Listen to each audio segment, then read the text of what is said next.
already we have understood about all the PMOS, that is the pull-up network, and pull-down network in the CMOS inverter. Okay, and then apply the input to the by combining the gate terminal of the PMOS and NMOS. Okay, and collect the output from the by connecting the drain terminals of these two network. Okay.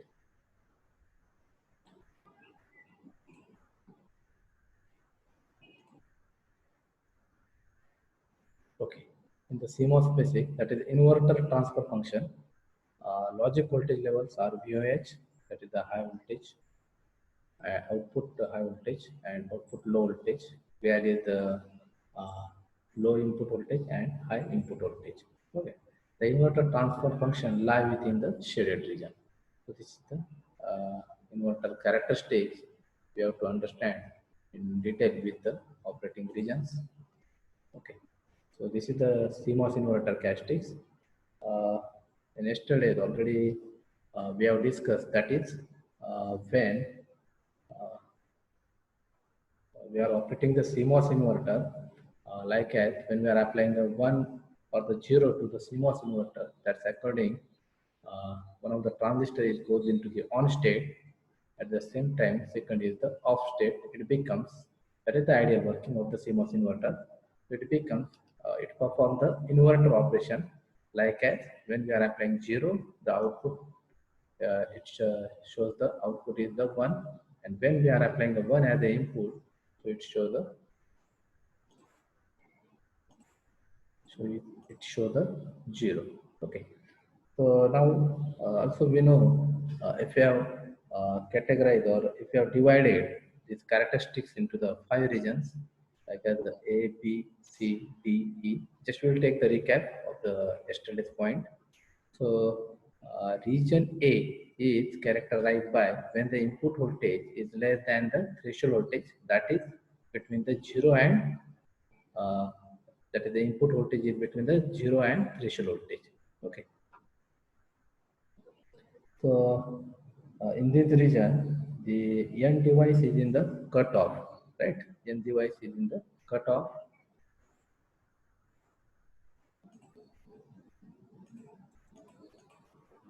N device is in the cutoff, and P device is in the on. On, it means that it is in the linear region. Okay. So in the linear region, we know that that is the MOSFET device. MOSFET device in the when the linear region is there, so MOSFET device is act as a resistor. The if you increases the input voltage, it becomes the output voltage also increases. And here the N device is in the cutoff, so we can consider that is the drain current. That is the drain current, it's flowing from the IDSN, that is the drain to source in the NMOS transistor. That is the term is IDSN. That IDSN is the 0. Okay, in the region A. Okay, in the region A, IDSN is the 0, and IDSP, that is the minus IDSP. Okay, so this is the region A. Region B, when input voltage is between or the greater than the threshold voltage but less than 0.5 VDD, not equal to 0.5 VDD. Yeah? That is the C. Okay, B is characterized by, that is the VIN is between the threshold and half of the VDD. Okay, so this region is called as the B, and in the B region, that is NMOS transistor is it goes into the saturation, while the P device is in the non-saturated region. Okay, so P is in the saturation. It means that PMOS transistor, it acts as a constant current source, and the NMOS type, it acts as a resistor. Okay, so according to this, we are getting the equation of the drain current in the IDSN and IDSP. Okay. Next is that the C. In the C region, the here you can observe that is just little bit slope is there, but we can say this is the crossover points, and in the C, both the transistor are goes into the saturation. So if the MOSFET is operating the saturation, that is it represented by the S, constant current source. Okay, so this is the C region, and here in region C, we have two current sources in series, which is an unstable condition. There's a small input voltage has large effect on the output. This makes the output transition very steep in contrast with the equivalent NMOS circuit. Okay, so this is the C. And in the region C, we can assume that is the MOS device is in the saturation behaves like an ideal current source, right? Ideal, it means that when we are increasing the input voltage, but doesn't affect on that output. Okay, but in practically, when increases the VDS in the saturation region, IDS also increases slightly. Okay, uh, that's why the C has a finite slope. C has a finite slope. Okay, so this is the C. Next region is that the D. In the D region, the input voltage is between the 0.5 VDD, that is the one half of the VDD, and equal to VDD plus VTP. Okay, so this is the D, and in the in the D region, the PMOS types of the transistor is in the saturation, while the NMOS is in the non-saturation. That is the opposite of the B region, right? So here the PMOS in the saturation, it means that PMOS it represent as a constant current source, ideal constant current source, and NMOS, yes, it act as a resistor. Okay, so this is the characterized by the D. And last region is that the E, that is the region is defined by the input condition. Voltage input is between the VDD plus VTP and the VDD. Okay, so here in this region, that is the region is the E, the P device is in the cutoff and N device in its linear region. Okay, so in region E, V out is equal to 0. Okay, output voltage is the 0. So this is the output voltage curve, right? Here the output voltage is the 1. Then from this dotted line, the output voltage is small decreases. Now here the output voltage is the half of the VDD. Okay, for this point at the C, in the C region, both the devices are in the saturation, and the voltage it will appear across the V out and V in is the point VDD. Okay, here also you can observe that is the point VDD, zero point 0.5 of the VDD. Here again the 0.5 VDD. Okay, and this is the D region. Here the slowly decreases toward the VSS, that is the zero potential. So that's why in the D and E region we are getting the zero output voltage. So in the E region we can directly say that is the zero output voltage.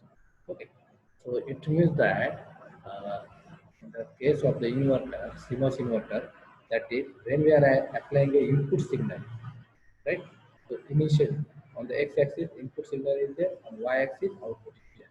So when I am applying input signal, right? Input signal is the 0, right? So that time the output it should be the 1, or we can say the high. That is the ideal working of the CMOS inverter. Okay. And when we are applying, the input voltage is the 1, so output should be the 0. So this is the output voltage, this is the 0. But practically what will happen, in the practical case, we are here, these characteristics, that transfer characteristics is divided into the 5 regions, and how these 5 regions is occur according the operating of the PMOS type transistor and NMOS type in the different region, like as the cutoff region, saturation region, and non-saturation region. Okay, so it becomes the effect on the output voltage, right? So this is the characteristics. This is the transfer characteristics. It's called as a transfer characteristics because it shows the input voltage versus the output voltage. That's why it's the transfer characteristics. Okay. So now next, this is the again important when we have to perform the CMOS switching operation. So that times you know how there is the switching characteristics. Okay, this is the switching characteristics. So first here we'll understand that is the circuit of the inverter characteristics. Here, this is the one CMOS inverter. It has applied the input signal from this, that is the V of T, that is the pulse is applied to the input of this first CMOS inverter, and the output of this first CMOS inverter as the input to the second CMOS inverter through the, and here the output is appear across the capacitor. This is the load capacitor. Okay, because uh, for this CMOS inverter, here the two input transition is there. That is the one of the input transition is from the VDD to VSS, and second input transition is the from VSS to VDD. According it's the capacitor will be charged and discharged. Okay, and according to the output signal, it's applied to the second inverter and it will operate. Okay, so here we have to understand that is the CMOS switching characteristics with this waveform. So now here I have applied that is the pulse to the CMOS inverter. Okay, so before apply of this pulse, so here this is the 0, it shows the 0, and this is the 1, right? So for this 0, if the input signal is the 0, okay, so ideally we know that according to the ideal working of the CMOS inverter, when we are applying the 0 as the input, so output it should be the 1, right? And here also you can observe, so output is the 1, that is the plus VDD. Output is the plus VDD. Okay. Also on this waveform, I shown that is the 0.9 VDD and 0.1 VDD also, right? So here with this 0.9 VDD and 0.1 VDD, we are getting the different terms like as the fall times, rise times. Okay. So we'll understand all these terms. But first, according to operation of, that is the VSS to VDD input transition, that is the CL discharges toward the VSS. CL discharges towards VSS, and for VDD to VSS input transition, that is the load capacitor charge toward the VDD. Okay, so for these two transition, here we are getting the characteristics. Okay, switching characteristics, and because of that switching characteristics, okay, and charging and discharging of the capacitor, we are getting the different times on with this waveform, like as the rise time and fall time. So we'll understand this term. The term is the rise time. Rise time, it means that time for a waveform to rise from 10% to 90% of its steady state value. Suppose this is the 10%, 0.1 VDD is the 10%, and this is the 90%. Okay, 10% to 90% of its steady state value is called as a rise time. Okay, and 90% to 10%, okay, of its steady state value is called as a fall time. Okay, so in the fall time is directly proportional to the load capacitance. Therefore, for high-speed circuit, minimize the load capacitance seen by a gate. Okay, so this is the uh, fall time, and in the rise time, uh, actually, if you compare the fall time and rise time, fall time is faster than rise time. Okay.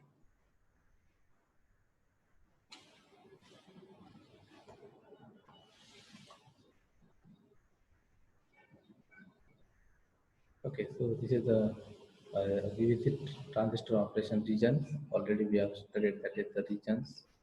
Okay, and how the uh, according to the region, how there is the uh, transistor will operate in particular region, that is the cutoff or the linear.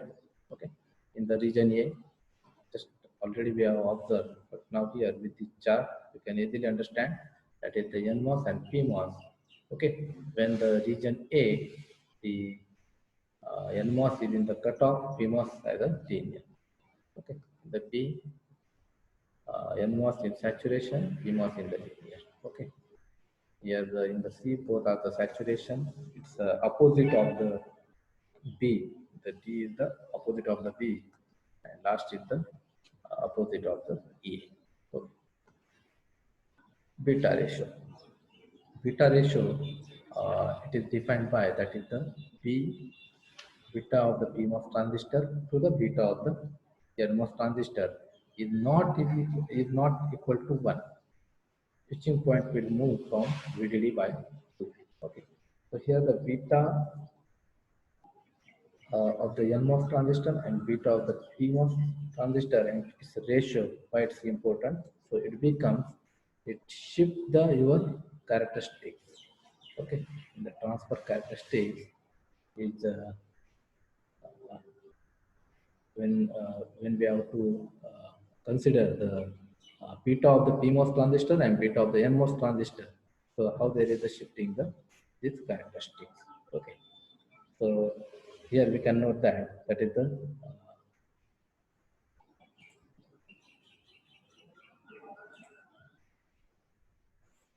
here we can note that is the gate threshold voltage, where Vin is equal to V out is dependent on the beta ratio. Okay, so if we have to change the channel dimension, what is the channel dimension? That is the length and width. If you have to scale down the channel length, so it means that we have modified the channel length and width. So if you have to change the channel dimension, that is change in the channel length and width. So it becomes change the ratio beta of the NMOS transistor and beta of the PMOS transistor is decreased. The transition region shifts from left to right. Okay, so that is the effect on the transistor or the CMOS inverter characteristics. Okay, the CMOS inverter ratio is always is equal to 1, so we can get the identical. If at not equal to 1, so it's called a Q gate.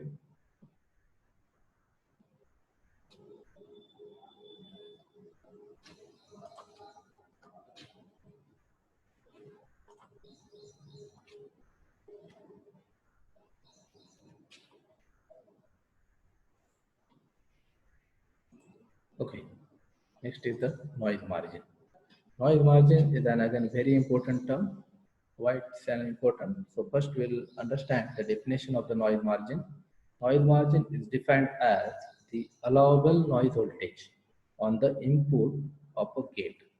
Okay, so that the output will not be affected. Okay, so it means that we have to apply the allowable noise voltage on the input of the gate so that the output will not affect it. Okay, so that term is called as a noise margin. So here we will understand with this diagram the how we can calculate the noise margin. Okay, so how much noise can a gate input see before it does not recognize the input, right? So here the output characteristics, input characteristics, the noise margin actually is specified by these two terms. Okay, first term is that the noise margin. Okay, L, that is the NML, and NMH, noise margin I. Okay, and we can calculate these two terms when we have to calculate the NML. Okay, so it's defined as the difference between in magnitude between the maximum low output voltage, maximum low this term, maximum low output voltage, okay, of the driving gate, and maximum input low voltage. This is the maximum low input voltage. This is the term. Okay, so we can calculate the NML, that is the low noise margin. It's called as a low noise margin. Okay, how we can calculate the low noise margin? That is the VIL max minus VOL max. Okay, and how we can define this term, low noise margin? That is, low noise margin is defined as the difference between in magnitude between the maximum low output voltage of the driving gate and the maximum input low voltage recognized by the driven gate. Okay, so that is the low noise margin term. Okay, and second term is that the high noise margin. So again, how we can calculate the high noise margin? That is the VOH minimum, with the VOH minimum and VIH minimum. Okay, so this is the VOH minimum and VIH minimum. So we can define the term is the high noise margin. That is defined as the difference in magnitude between the minimum high output voltage of the driving gate and the magnitude input high voltage. Okay, so that is the difference between the VOH minimum and VIH minimum. That is the high noise margin. Okay, and these two terms is specified the noise margin. And what do you mean by the noise margin? The noise margin is defined as the allowable noise voltage on the input of a gate so that the output will not be affected. Okay, we have to apply the input signal maximum noise on the input voltage. It becomes will not affect on the output voltage. Okay.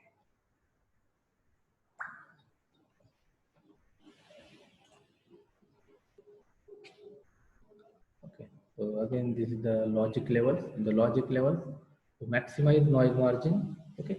To maximize noise margin, select the logic levels.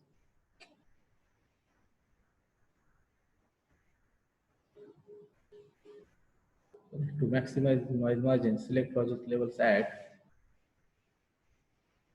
Okay.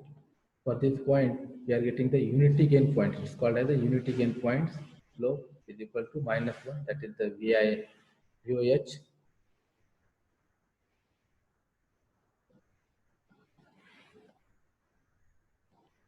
Okay. Next, CMOS basic. That is the in terms of the power. In the static state, there is no current. Okay, and current is only present during the transition. Okay, so in the case of the power, when we have to calculate the power in the CMOS circuit, so we know about that is the two types of the power dissipation in the CMOS. That is the static power dissipation and the dynamic power dissipation. Again, we can say the static power, that is the it will occur due to the leakage, yes, because of the leakage power. Okay, and the dynamic power, it will occur because of that is the switching power and internal power. Okay, so with this diagram, it means that in the case of the static power, uh, it is not in the active, right? It will only occur because of the leakage power, and leakage power, we know that the leakage power, it will because of the it also we can say the subthreshold leakage, gate leakage, junction leakage. Okay, and in the dynamic power, that is the switching power, short circuit power become the dynamic power will occur.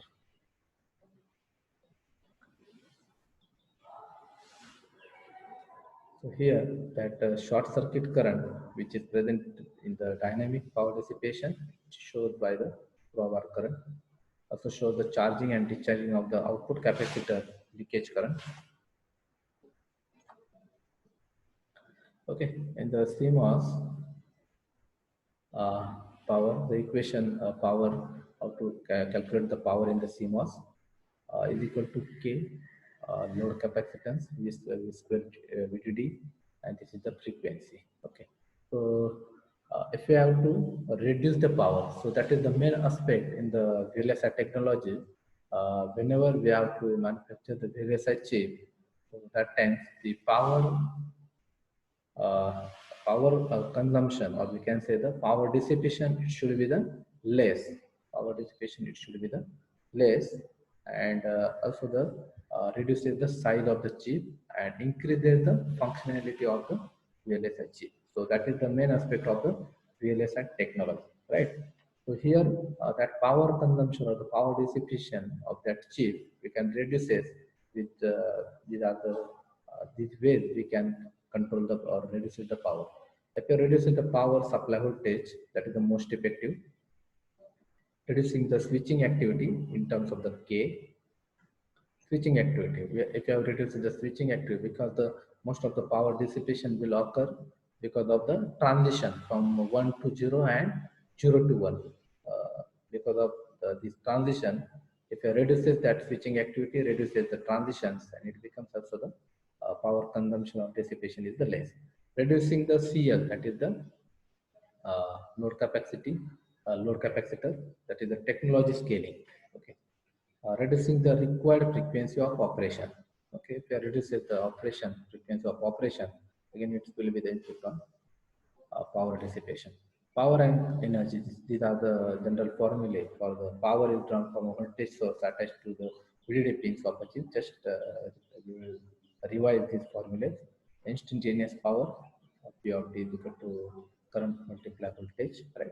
Energy, that is the P of T dt from the integrate 0 to T. Average power, E of T.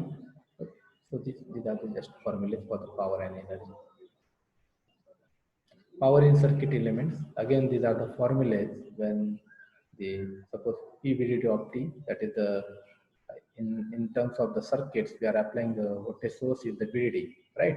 So obviously if the voltage source is the VDD, current is denoted by the term is the IDD, and the power of the circuit for the VDD, so that is the I VDD into VDD. Okay. Second, when the voltage is flow through this resistor, so what will be the equation for the power? Okay, V by R equal to V square by R, then I square R. Then the EC, that is the voltage appear across as the capacitor. Okay, so that is the half of the C, V square C. Okay.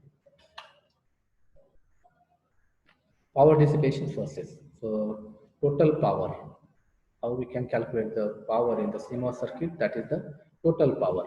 Okay, total power, that is the dynamic power plus static power, right? So dynamic power is we can calculate, that is the switching power plus short circuit power, right?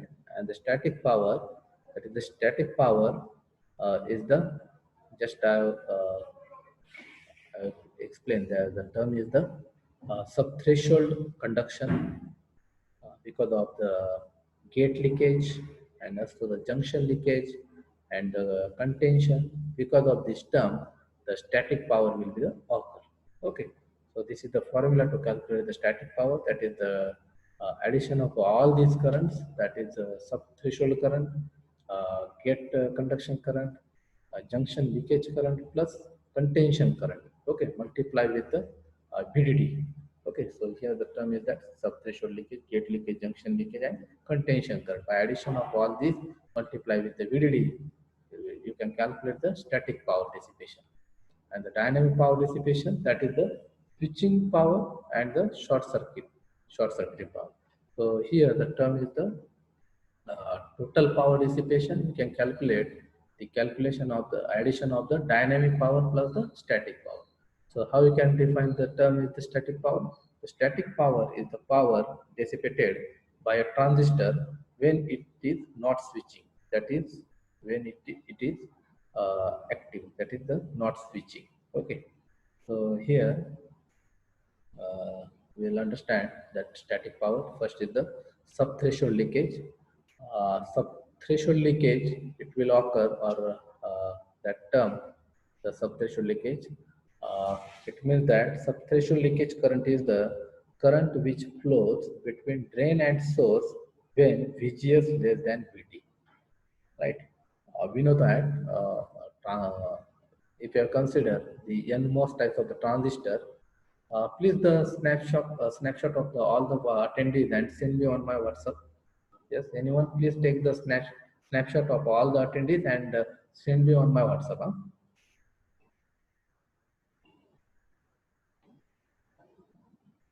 Yes.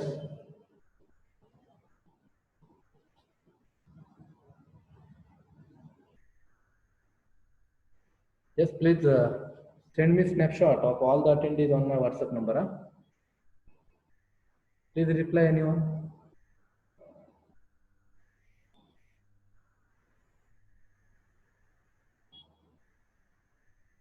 Okay. That is the total power. Okay. So first term is the subthreshold leakage. Subthreshold leakage current is the current which flows between drain and source when VGS is less than VT. Actually, we know that in the case of the NMOS type of the transistor, that is, it goes into the either conduction state or the non-conduction state. That is, we can say the saturation or in the non-saturation, right?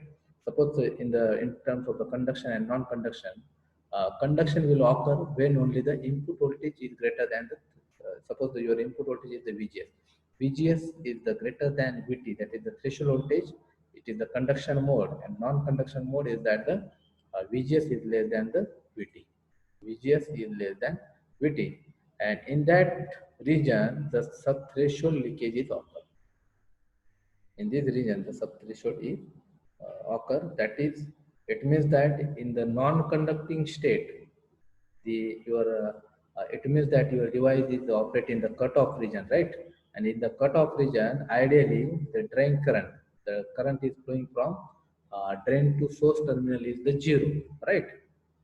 But because of the but there is little current is flow from the drain to source terminal in the non-conducting mode, and that leakage is called as a sub-threshold leakage. Okay.